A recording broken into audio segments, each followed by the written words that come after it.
Okay, this is breast reduction part 2. And here's a picture. If any of you are just tuning in, that's my before picture before my breast reduction. Okay, that was taken about 19 years ago. And I had my breast reduction about 14 years ago. So, where I was I had chosen my doctor.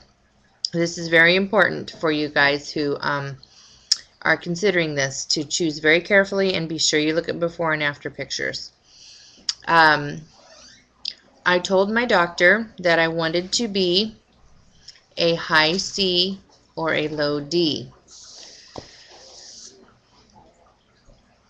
which is what I came out of the surgery with. Some bras I could wear a high C, some bras I could wear a low D.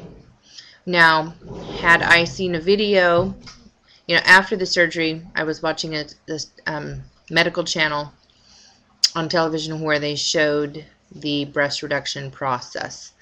Had I seen that beforehand, I probably would have chickened out and not had the surgery, because it's graphic. You see everything, and it's amazing because they fillet you wide open.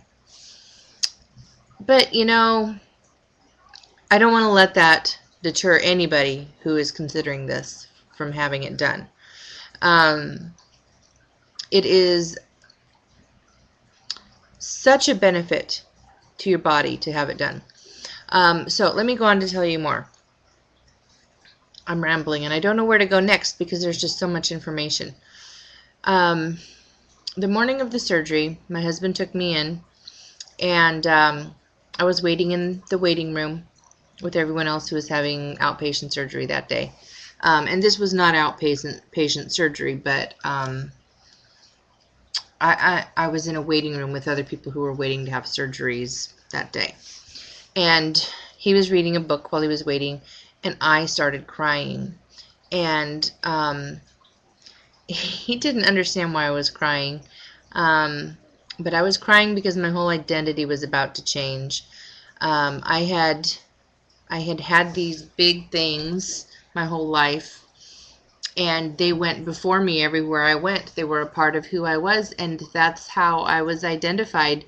When people looked at me, that's what they saw. The people who knew Paige knew that Paige had giant boobs. And it was just like, no matter what size the rest of my body was, there they were.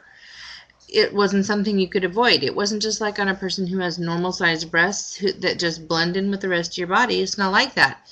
It's like, here's a person, and the first thing you see are giant breasts. And you're polite, and you don't stare, and you don't acknowledge the humongous breasts. You just ignore it. But in your mind, there they are. You can't help but see them when you're looking at someone who has giant breasts, or huge breasts compared to the rest of their body. Anyway, so I knew my whole identity was about to change. And when it was time to go in to prep for the surgery, I sat on the edge of the bed, and you cannot have the surgery and be modest. Your doctor is going to expose you for himself to see, and any nurses or anybody else. So I was just sitting there on the bed, and I had to pull this wide open, and there I am hanging there.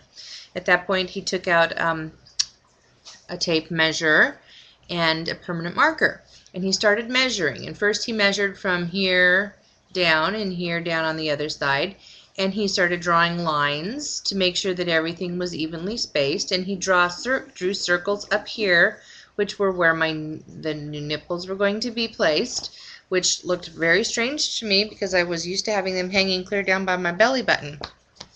And so he drew up here on this flat part of me, and I had permanent marker all over my chest. But he was so kind and gentle and considerate of my feelings and how afraid or nervous I could be. I woke up from the surgery. I don't remember how long it took. I want to say maybe 4 hours. But I woke up from the surgery with drains in each side right here under my arms, drain tubes, and very tight, a very, very tight fitting elastic body piece that velcroed up over the shoulder and hooked all the way down my front here with hook and eye. And it was very tight, but it wasn't uncomfortable. But it was necessary for it to be very tight. So I was on pain medication for, I don't know, maybe 3 or 4 days a week, I don't know. And my drain tubes actually came out the day after my surgery. The draining had subsided enough that they could pull out the drain tubes before I went home. I don't remember if I was in the hospital for a day or 2 days. I think I might have gone home the next day, but it might have been 2 days after the surgery.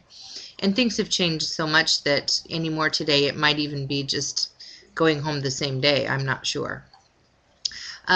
Once at home, I had to, you know, I was sore. I laid on the couch for, I don't know, 4 or 5 days with frozen vegetables on my chest. It's the best thing you can do to help the swelling go down. The pain was very, very minimal because of the pain medication. It was very controlled pain medication. And I think I couldn't lift anything over just a few pounds for several weeks. I remember the first time I took this big thing off, this tight fitting thing off, and looked in the mirror, and I was amazed, and my husband was amazed at the perfect breasts that I had. And some people might say that's not important, you know, and it wasn't to me. I just wanted to be smaller. I didn't care what they looked like. I just was tired of having huge breasts. And I will tell you, I couldn't believe what I saw. They were perfect looking. I mean, they still had some bruising, and they were very hard because of the swelling. Once the swelling went down, you know, they were still these perfect, amazing things. I just couldn't believe it. You know, the recovery was easy, very quick, and there wasn't much pain involved at all. And within a month, I was wearing a bikini top, which never would have happened before. There's no way I would have been able to wear a bikini top before.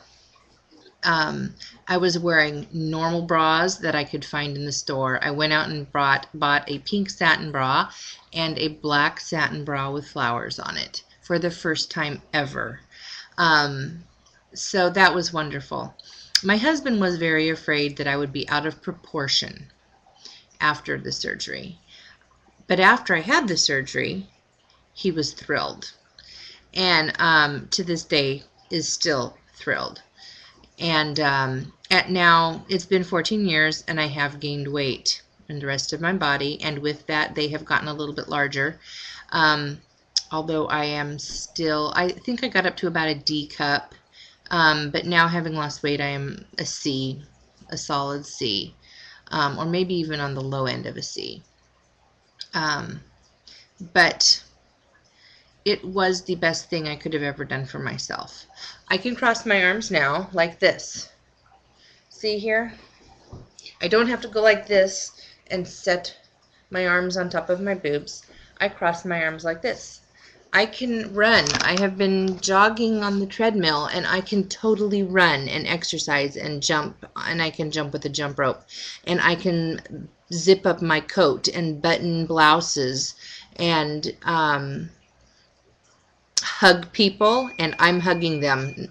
It's not my boobs that are just squishing their face like this every time I hug them.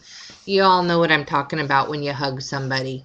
It feels so good to have that be normal.